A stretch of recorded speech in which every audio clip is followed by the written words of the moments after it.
Class 9-এ তোমরা যারা নতুন কারিকুলামটা পেয়েছিলে, তোমরা যারা ক্লাস 9 থেকে এখন 10-এ উঠেছো, তোমরা কিন্তু জানো যে ভাইয়া তোমাদের শর্ট সিলেবাস দিছে। এখন এই শর্ট সিলেবাসে ভাইয়া তোমাদের ইংলিশ ফার্স্ট পেপারটা কি পড়তে হবে, সো আজকে আমি A to Z তোমাদের সাথে বিস্তারিত আলোচনা করব। ওকে, দেখো আমি যদি ইংলিশ ফার্স্ট পেপারের কোশ্চেন প্যাটার্নটা তোমাদের সাথে আলোচনা করি, ভাইয়া বই কিন্তু ঠিক আগের তোমাদের সিনিয়র যারা ভাইয়ারা বা আপুরা ক্লাস 9-10-এ পড়ে গেছে, এসএসসি পরীক্ষা যারা দিয়েছে, ঠিক সেম বই কিন্তু ভাইয়া তোমাদেরকে দিবে। এখন একটু শর্ট করছে, কারণ তোমরা এখন একটা বছর টাইম পাচ্ছ, কারণ 2026 সালে তোমরা এসএসসি পরীক্ষা দিবা। সো এখন তোমাদের হাতে 1 বছর আছে, সো এই 1 বছরের জন্য কিন্তু তোমাদের সিলেবাসটা একটু শর্ট করছে। এখন এই শর্ট সিলেবাসে ভাইয়া তোমাদের ইংলিশ ফার্স্ট পেপারটা কি কি পড়তে হবে, কোন কোন টপিকগুলো পড়তে হবে, আজকের এই ভিডিওতে আমি তোমাদের সাথে বিস্তারিত আলোচনা করব। দেখো ভাইয়া খেয়াল করো, আমি যদি তোমাদের সাথে আলোচনা করি, এই হচ্ছে তোমাদের ইংলিশ ফার্স্ট পেপার।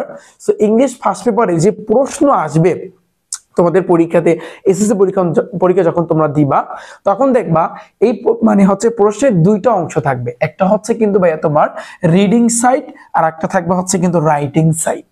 ঠিক আছে, যে রিডিং সাইডে ভাইয়া তোমার টোটাল মার্ক হইছে কয় মার্ক? 70 মার্ক। আর রাইটিং সাইড যেটা তোমার মুখস্থ লিখতে হবে, সেটা হচ্ছে কিন্তু ভাইয়া তোমার 30 মার্ক। তাহলে 70 আর 30 টোটাল হইছে কিন্তু ভাইয়া 100 মার্কে। এতটুকু ক্লিয়ার? আচ্ছা, এখন আমি ফার্স্টে রিডিং সাইডটা নিয়ে আলোচনা করি, যে রিডিং সাইডের মধ্যে তোমার কি কি থাকবে, কি কি তোমার ভাইয়া পড়তে হবে এখন থেকে। দেখো এখন থেকে তোমরা মাথায় রাখবা ভাইয়া, সিন আসবে একটা। তোমাদের যে বইটা দেওয়া হবে, যখন তোমাদের বইটা দেওয়া হবে ইংলিশ ফার্স্ট পেপার, তখন দেখবা ওই বইয়ের ভিতরে অনেক সিন আছে, এটাকে বলা হয় সিন প্যাসেজ। বইয়ের মধ্যে যেগুলো থাকে, মেইন বুকে যেগুলো থাকে, এগুলোকে বলা হয় সিন প্যাসেজ। এই সিন প্যাসেজ আসবে একটা। কয়টা আসবে ভাইয়া? একটা সিন প্যাসেজ আসবে। এবং ওই একটা থেকে তোমার, ওই একটা থেকে সিন প্যাসেজ মানে কি, উপরে দেওয়া থাকে আবার নিচে কোশ্চেন থাকে, সেগুলোর অ্যান্সার দিতে হয় নাকি। তো ওই একটা সিন প্যাসেজ থাকবে, ওখান থেকে ভাইয়া তোমার এমসিকিউ দিতে হবে, মানে ওই সিন থেকে দেখে দেখে তোমার এমসিকিউ দিতে হবে। তারপর কোশ্চেন আসবে, প্রশ্ন আসবে, ইংরেজিতে প্রশ্ন আসবে, যে প্রশ্নগুলোর অ্যান্সার তুমি ওই সিনের মধ্যেই কিন্তু পাবা। এবার গ্যাপ ফিলিং আসবে, গ্যাপ ফিলিং, যেখানে তোমার ওই সিনের মধ্যেই সবকিছু দেওয়া থাকবে, ওখান থেকে দেখে দেখে একটু তোমার এই গ্যাপ ফিলিং বা এই 3টা প্রশ্নের তোমার অ্যান্সার দিতে হবে। আমার কথা বুঝতে পেরেছো? এই গেল কিন্তু আমাদের বইয়ের যে সিনটা, বইয়ের যে সিন থাকবে, সেখান থেকে তোমার যে এইগুলা কিন্তু কোশ্চেন আসবে। ওকে, এবার আসি কিন্তু ভাইয়া পরের প্রশ্নে আনসিন আসবে। ভাইয়া কি আসবে? আনসিন আসবে। এখন এই আনসিন থেকে তোমার কি অ্যান্সার দিতে হবে? আনসিন থেকে তোমার ইনফরমেশন ট্রান্সফার, আর হচ্ছে কিন্তু সামারি আছে, যে সামারি লেখার একটা নিয়ম আছে, আমি কিন্তু আমার ইউটিউব চ্যানেলে রিফাত একাডেমিতে কিন্তু ভাই শিখাইছে। সো এই 4 নম্বরে আসবে তোমার ইনফরমেশন ট্রান্সফার, 5 নম্বরে আসবে কিন্তু তোমার সামারি। যেই দুইটা ভাইয়া তুমি এই আনসিন থেকে কিন্তু তোমার লিখতে হবে, আনসিন থেকে কিন্তু ভাইয়া তোমার এই দুইটার অ্যান্সার দিতে হবে। ওকে, তো এই গেল আমাদের কি, সিন গেল, আনসিন গেল, সিন থাকবে, আনসিন থাকবে, এবং এই দুইটা থেকে কি কি থাকবে এটা বুঝলা। আচ্ছা, এরপরে 6 নম্বরে আসবে কিন্তু ভাইয়া ম্যাচিং। ম্যাচিং মানে হচ্ছে মিলকরণ, একটা লাইনের সাথে আরেকটা লাইন মিল করতে হবে। একটা লাইন দেওয়া থাকবে, আর একটা লাইনে তুমি কি করতে হবে ভাইয়া, তোমার মিল করতে হবে। ওকে, এরপরে আসবে কি ভাইয়া রিয়ারেন্স। রিয়ারেন্স, সো রিয়ারেন্স, এই যে তোমার ম্যাচিং বলো, রিয়ারেন্স বলো, এগুলো জাস্ট কিছু যদি কয়েকটা বলে দিই ভাইয়া, দেখবা সেগুলো থেকে তোমরা কমন পাবা। জাস্ট তোমাদের কয়েকটা যদি তোমরা পড়তে পারো ঠিকভাবে, তাহলে দেখবা সেগুলো থেকে তোমরা কমন পাবা। তো এই 6 নাম্বার 7 নাম্বার এগুলো আসবে। 8 নাম্বার 9 নাম্বারে যে ডিফারেন্সটা করছে, দেখো অ্যান্সার কোশ্চেন ফ্রম পোয়েম। ভাইয়া পোয়েম মানে হচ্ছে কি বোঝাচ্ছে? কবিতা বোঝাচ্ছে।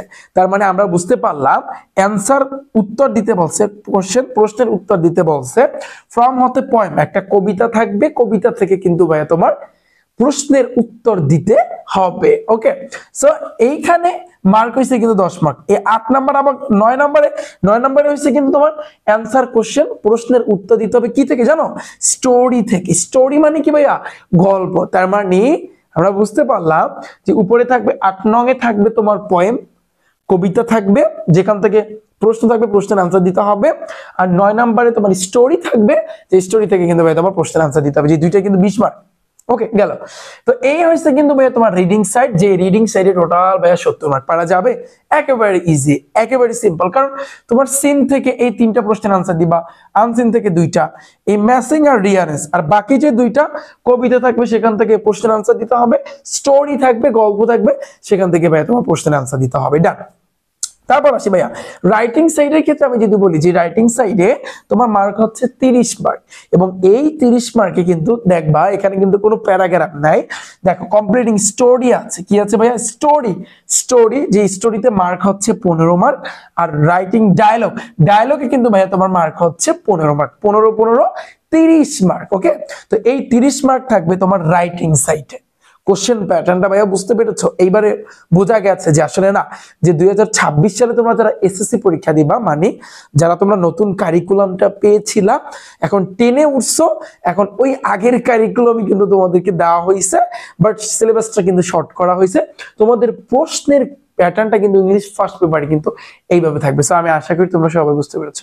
এভাবে প্রত্যেকটা সাবজেক্টের কোশ্চেনটা কিভাবে থাকবে তোমাদের সাথে ইন ডিটেইলস আলোচনা করব। এবং ভাইয়া তোমাদের English first paper, English second paper, গণিত, এ টু জেড প্রত্যেকটা সাবজেক্টের ক্লাস ইনশাআল্লাহ তোমাদের সিলেবাসের ভিতরে যতটুকু আছে আমি আমার এই ইউটিউব চ্যানেলে কিন্তু তোমরা দেখতে পারবা, সামনে আমি তোমাদের জন্য নিয়ে আসবো। সবাই সাথী থেকো রিফাত একাডেমি ইউটিউব চ্যানেল এবং ফেসবুক পেজে। আল্লাহ হাফেজ।